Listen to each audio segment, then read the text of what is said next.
Hi everyone, and this is the second lecture of Summer D-Lab, and we're very happy to have Khaled El-Ashri with us, of Foster & Partners, and his work lies at the intersection of architecture and computer science, and within his team at the ARD at Foster's, they look into methods of implementing robotics, optimization, AR, VR, and other advanced techniques for real-world projects. So please join me in welcoming Khaled for the lecture.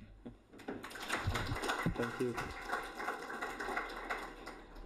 So today I'll go between like a lot of topics, sometimes not in much detail. So if you have any questions after, just please tell me. Just a quick background. I'm Khaled. I graduated from a very classical architecture school in Alexandria in 2009. Afterwards, I joined a studio called Encode in Egypt. One of the founders of Encode is actually an AA graduate. And during that time, my career shifted a lot because I got introduced to a lot of topics related to computation. And afterwards, I decided that I wanted to study a little bit more. So I moved to London, joined the Bartlett, and did some work with robotics, which is a topic that I still do some research on. And I was very lucky to join the ARD group in Foster & Partners, which will be the focus of my presentation today. So Foster & Partners, of course, like a very large architecture office. We have 1,200 people only in the London office, projects all around the globe.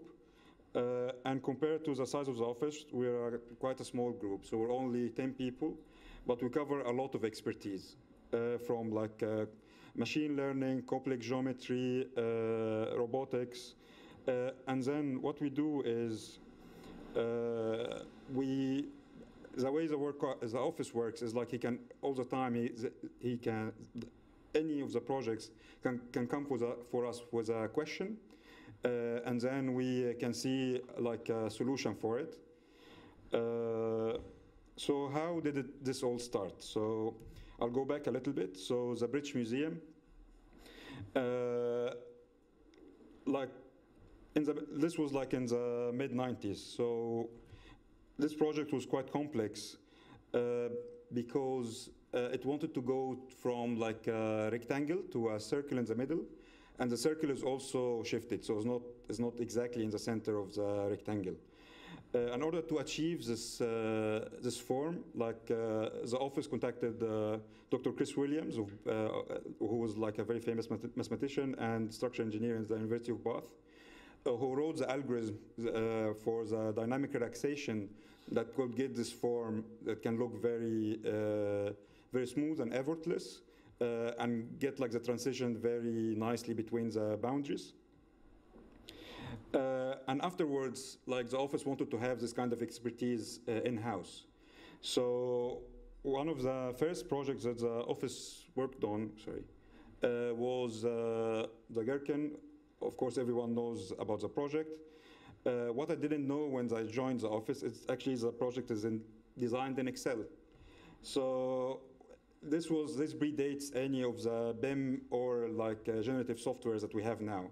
So what happens then is like all the parameters for the exterior shell of the Gherkin was inputted in this Excel sheet, and using VPA, Excel would drive MicroStation, generate all the exterior structure and node locations, and also generate like this huge Excel sheets that can be then like shared between the architects, the engineers, and the construction team in the end.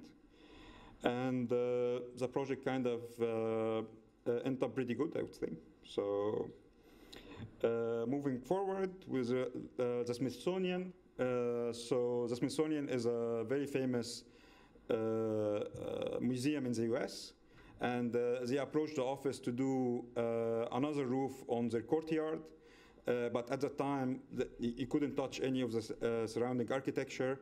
It also had like a much more complex geometry, but was also all produced in code. So again, another project that was done like way before any of the parametric tools was done. Moving to now, we can actually design something like Mexico City Airport. Just to put in scale, this is the roof of the British Museum, and Mexico City Airport is 90 times larger. So it only, the roof of the British Museum is only one of the funnels. And it's much more topologically more advanced as well because of the edge boundaries that are very complex. So in order to achieve this kind of complex form, what we have done is we started like with a mathematically defined mesh. This mesh like was basically defined by the edge boundaries, the locations of the funnels, and also the intermediate arches. And these are like the functions that we use for generating this initial mesh. And we use dynamic relaxation, similar to what we used on the British Museum. And what dynamic relaxation does, it tries to find the optimum kind of shape for the shell. And I would say as well, like this is a final. Let's see. This is a final design. So the roof is 1.7 kilometers by 800 meter, one single roof that covers the whole airport.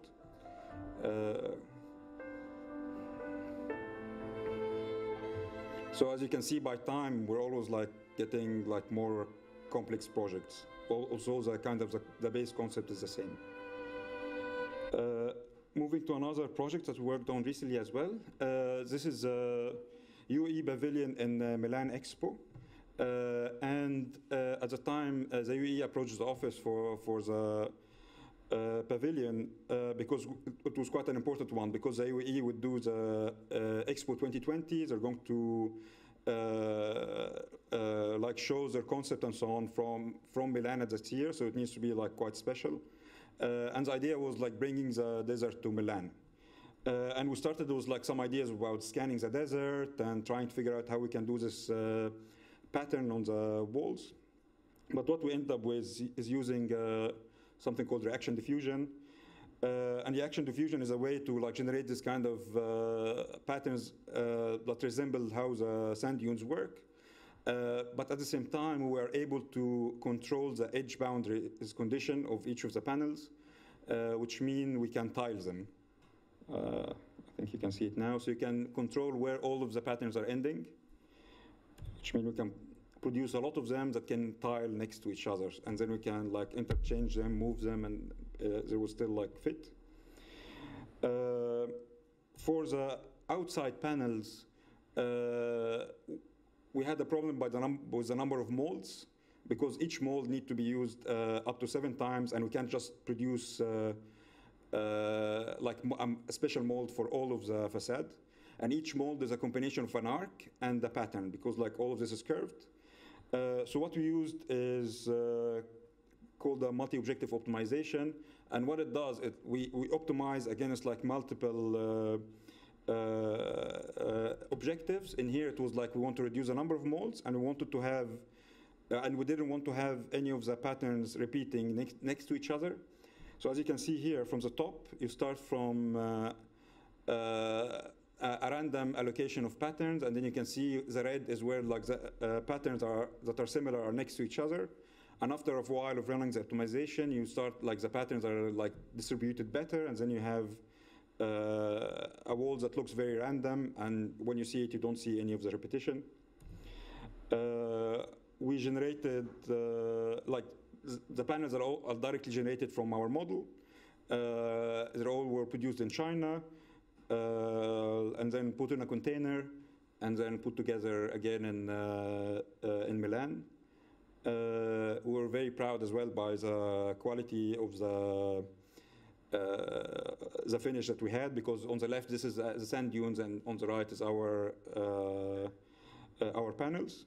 And currently, the whole pavilion have been like taken apart and then being put together again in Dubai to be like the visitor center for Masdar City.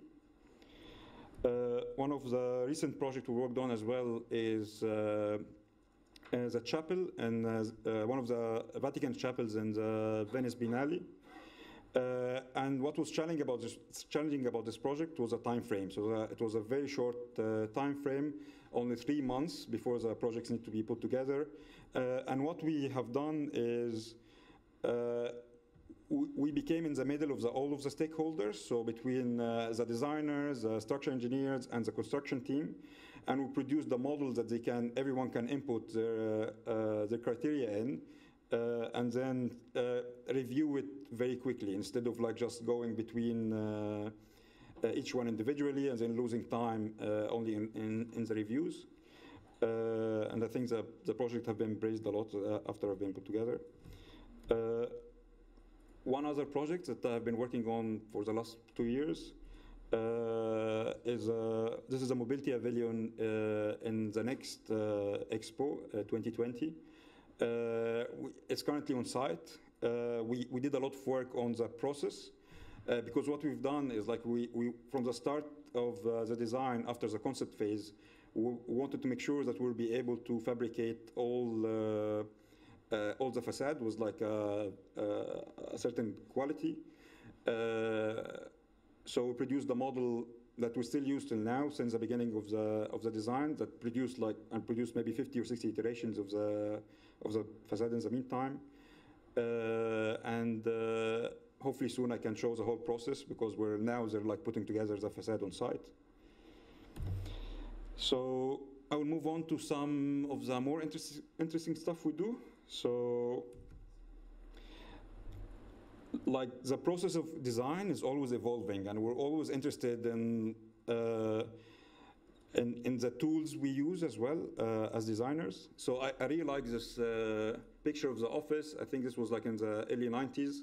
So what you can see is like you can rarely see a computer, and you see like all the drawing all the drawing boards. Everyone's drawing on like very large drawing boards.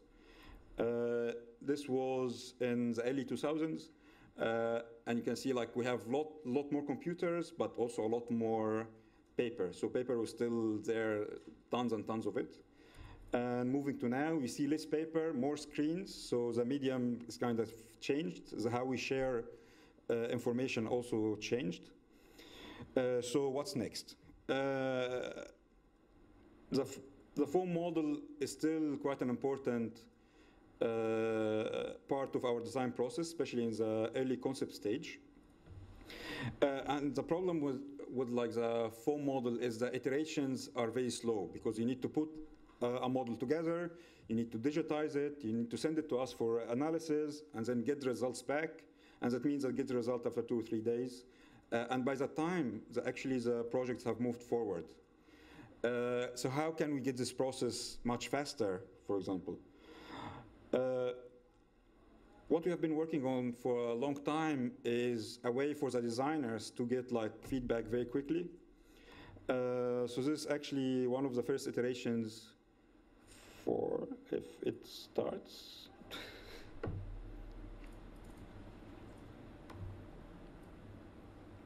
Here you go. This was almost 10 years ago. And the idea here was we can actually put at the hand of the designer a lot of our analysis that can take 1 or 2 days to run. They can run it in seconds by a press of a button. And we had like, at that time, there was like a solar analysis, there was pedestrian analysis, there was like a simple CFD analysis as well.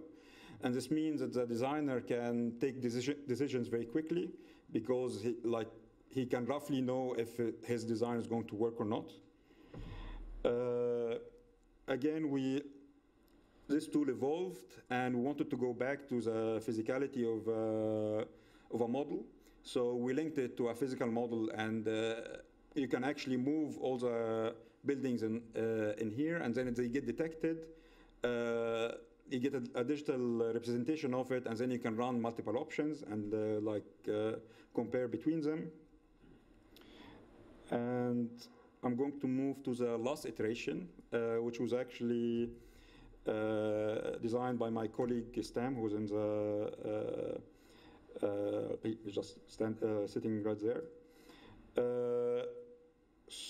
So this one took like a direct aim at like the Elion foam model, and the way you design is very similar to Minecraft. If you have seen it, so you build with voxels.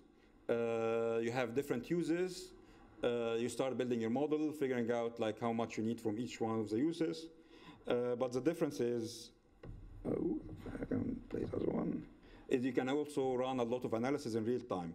So you can easily check if your design is working or not. In this tool, we have a lot of, we can design by using the blocks, but also we can draw splines, we can draw surfaces, we can have trees, and we have a huge set of like analysis that we plug in, from like soil analysis to financial statistics. And the beauty of this tool is we can run it on like a lot of interfaces. So it can run on an iPad, so a partner can have an iPad while he's traveling, and then he does iterations of the project.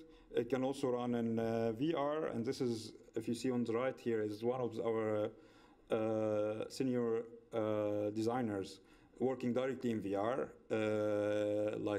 producing the options instead of like just drawing a sketch. You can also have a touch interface. You can have an AR interface where you can actually collaborate with other people as well in designing it in real time. We do some works with robotics as well. So this is one of the tools we use to control the robot that we have in the office. The idea here is like, this is a real-time tool. It runs in Unity. It can have all sorts of clash detection and so on. So you can run the robot in a kind of real-time fashion. You're not just like building a program, going to the robot, running it. No, you can just run it directly from the program. And again, you can deploy it to multiple interfaces. So in here, you can deploy it like on HoloLens, and then you can directly interact with the robot with like your hands. You can also connect it to the other tools we have. So connect it to the sandbox tool, and we're able, for example, to build like the physical model again from our digital model in real time while someone is designing it. What I'm going to talk about next. Okay, so optimization. So we have seen this before. This was like in the Milan Expo. So this optimization was quite simple in terms of like each iteration of it took like only seconds, which meant it can run on a single machine and you can have a result very quickly. But what will happen if we want to run this kind of optimization on a city, right? So let's say you have a huge city, like if you want to run the analysis like solar analysis and view analysis on this scale, that means each iteration can take maybe 5-6 minutes. And if you want to run like thousands of iterations, that means that if you want to run it on one PC, it will take days. So what we worked on was actually designed by my colleague Martin, who was here as well, is a way that we can tap into the computation that's not used in the office, and then send like this analysis to multiple machines, run them all on at the same time, and get the results that you would wait like 2 or 3 days for in a matter of minutes. So this means that we can run this kind of like huge analysis on like larger scale that we can run not only on one single building. One other topic we work on in the office is kind of reality capture. So we have, as you see on the left, we have like a huge collection of materials, I think more than 3,000 samples in our material research center. And the idea is that the architects go and they can look at the material and they can see how it reacts and how it might look in their project. But how, like, would it be better if actually you can have a digital kind of version of this material that react in a true fashion to light and can actually represent itself like the way it's supposed to work in reality? So what we worked on is a way to capture this material and then reproduce it, scan it, reproduce it in digitally. Let's see. Okay, I couldn't get this one to run. But what you can see here is like one material here that like reacts differently from the light when you look at it from different directions, and then the digital version of it. And what happens is, whenever you move this material, it reacts in the digital form exactly the way it reacts on physically. And this way you can use it in your renderings and you'll be sure that it's going to be exactly what's supposed to be. So if you find a material that doesn't work, you need to change the material rather than just trying to fix it like on something like Photoshop. This is one last topic I'm going to talk about, which is machine learning, which is kind of like a very hot topic right now. So this is a collaboration we've done with Autodesk recently. And what you're looking at here is actually the materials. This is like laminated materials that react to heat. And the problem is, in order to simulate these materials, the simulation takes a lot of time. And usually the designer cares about like the first state of the material and the last state of it. So when it's how it reacts to heat, and then like the last state after it's like stops reacting to it. So what we worked on is actually using the same system that we use for our optimization, which is parallelize this kind of analysis. We used to run like a lot of iterations of this analysis, getting the results of it, and then feeding it into a machine learning algorithm, train it on this kind of materials, and then generate a tool that works the other way around. So you can tell it, okay, I need this material to react in this location, and then it will give you how would you produce this materials using laminates. As you can see here, this is where you're supposed to deposit your materials in order to have this deformation. We do a lot of research in the topics, and hopefully we'll see more out of us as well in some other parts of machine learning. And that's all. So if you have any questions, please ask. Thank you very much.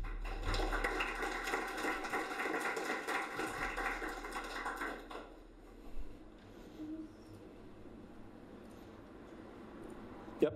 Just in the second last research, you talked about scanning a material so that when it comes to, you can prompt it in your rendering and it shows. So how do you scan it? What machine do you use? Yes, it was there on. Let me go back.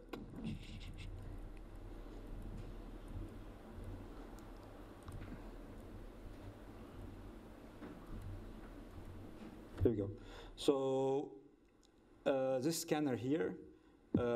What it does, it actually takes a picture from the material from all the angles it can give, and then it blends all of them into one file that then when you react it to the light, it knows exactly how it's supposed to react. So that's what it does. You can see here it have multiple lights and the camera in order to keep capturing all the directions of it. Okay, next. Come on, I'm sure you have some questions. I have a question. For machine learning, do you use supervised learning, unsupervised, or? For machine learning? For this one, it was supervised. Okay. For the one with Autodesk.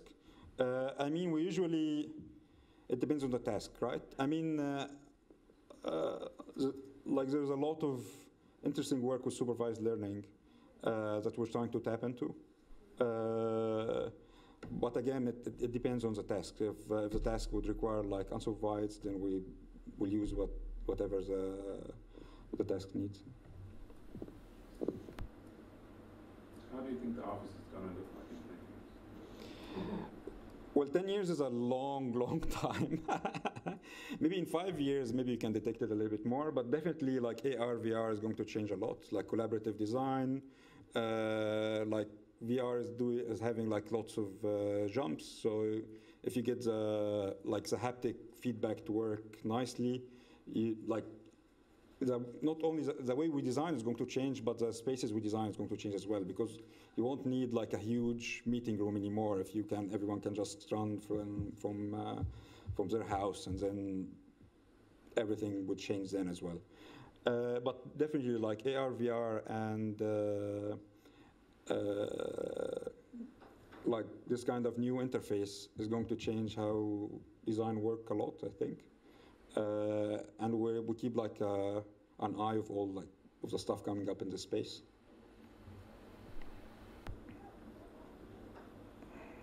Yep, sorry. Super interesting presentation, thank you.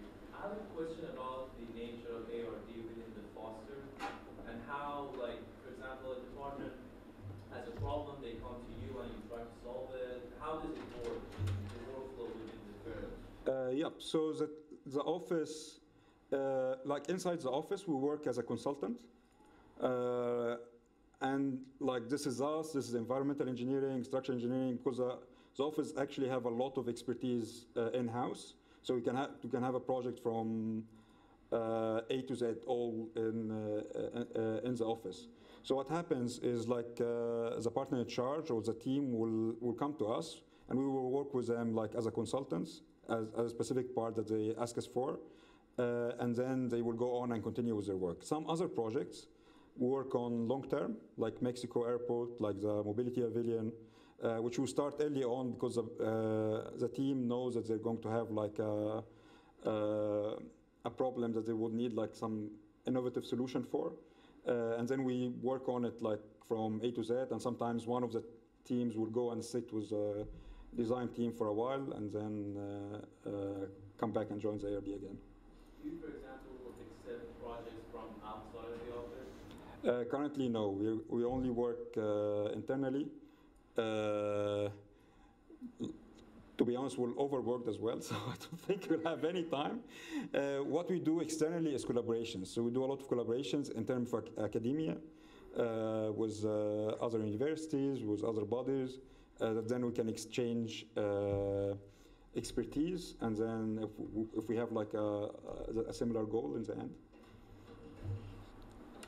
Yep. What kind of feedback loops do you have, both for the AR but also in the machine learning, in the sense of, obviously you're doing all these tests, and then hopefully, I'm guessing that informs the machine learning or the AR. So how do you kind of adjust that relationship between the digital models and the actual physical world? So in the terms of the machine learning one, what you do is you always have, so I'll go back to how the machine learning work, right? So you have the supervised one, you have like input, output, and then and this is something that I'm copying from someone who just did a presentation about machine learning in the office, so I can't take like authorization of it, but I thought it was great. So you have input, output, and you want to know how from the input you go to the output, and then you generate the algorithm. You try to figure out how the algorithm in the middle works, right? So you have no idea how you went from this state to this state, and you try to find the program that generated it. And here is the same way. So in here, you have, what we do is like we run the analysis a lot of times. The very slow analysis. We have then thousands of tests that we have done. We know how the state of the material in the beginning is and state of the material in the end is. We feed it to the machine learning algorithm. The machine learning algorithms figure out what's the connection. So what it does, it like goes one ways, try to generate this final output. To check the final output against the right output. This is wrong, goes back, tries to reconfigure the connections that it have, goes back again, test it, and so on and so forth, until it like is trained well enough so that actually it can predict to a certain degree the result, right? And this is what happens here. But like when the machine learning algorithm is trained, that means the things that can take hours to reproduce, it can just generate it in a second, like this tool. You just like, you can see it like just generating on the other side. So you're always getting feedback loop that's kind of like getting your algorithm better, if that makes sense. This is like on the machine learning side. On the larger side, on the office as well, we always do what we call like performance-based design. So like analysis is very important. We test like a lot of options and try to figure out what the best one is. So again, the analysis always feed back into the design. And this is why we aim at making it as fast as possible, because design moves quickly, and if you don't have the results in the right time, the process have moved forward, and not all your stuff is not put into consideration again. So this is like kind of a larger strat. So is the idea is once this kind of program is set, is to incorporate it into the AR, so as you play with the model, you suggest, for example, I know what this block should be, higher up or flatter or whatever. You start suggesting performance. For the application, it didn't have any machine learning in it. It will just give you a result. So like we'll tell you like this building performs in this way, and you can see where it's not performing. So you can see, because you have like, for example, for the light analysis, you have like a gradient, and you can see where you're not getting much light. You start like playing with the model and then run the analysis again, see if this fixes it, and so on. But I can see like a place for machine learning in the future as well. That can be like an assistant kind of thing. So it will like tell you, okay, maybe you can choose this bit, maybe you can choose this bit. This is something that would be interesting to look at as well, I think, in the future. Thanks. Yeah, please. Part of like a lot of the technology that you're working on is being deployed in the design phase of constructing something, right? And even like things being fabricated, say off-site and then assembled on-site. I'm curious whether you see any shift or interest of some of these technologies, or how they might be applied more in the construction phase, as opposed to necessarily like finish the design and then send it to the fabricators. Whether you see, or whether there's any interest in that kind of. I mean, we do that still. We do that now as well. I mean, the mobility. For example, Pavilion, we're still working on it when it's on site. So because we have lots of problems with the fabrication, but whenever you have something that's like complex. Do you use tools on site? You mean like on site? I don't think I have a slide for it. So we've used use of AR, lots of AR on site as well. So you can go and check with an iPad. You can go around and check like how the design will work. We're looking into a lot of the technologies with AR, like the HoloLens to use on site. The technology is not there yet, just because of the light affects it quite badly. But we're definitely looking into like the kind of like the construction bit. I think is a bit that haven't moved a lot in the kind of maybe last 15, 20 years. So there's a lot of interest from people that are working on AR solutions, on even machine learning, on drones to get into the industry, because they know they can add a lot. And we kind of keep an eye on this and like how we can integrate it. So whenever we find something interesting, we can suggest it as well.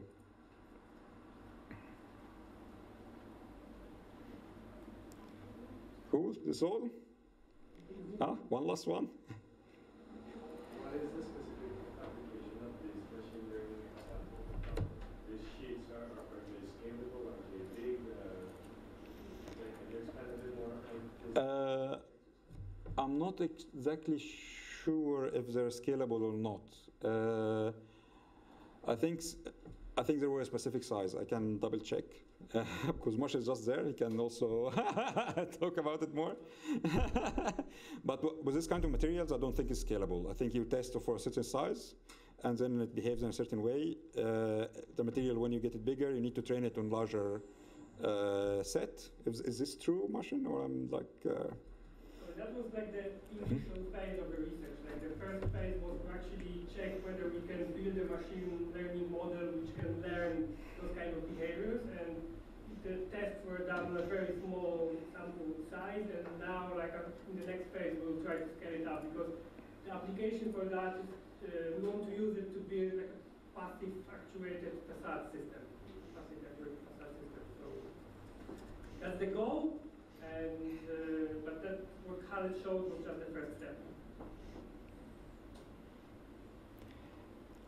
Okay, cool. Thank you very much.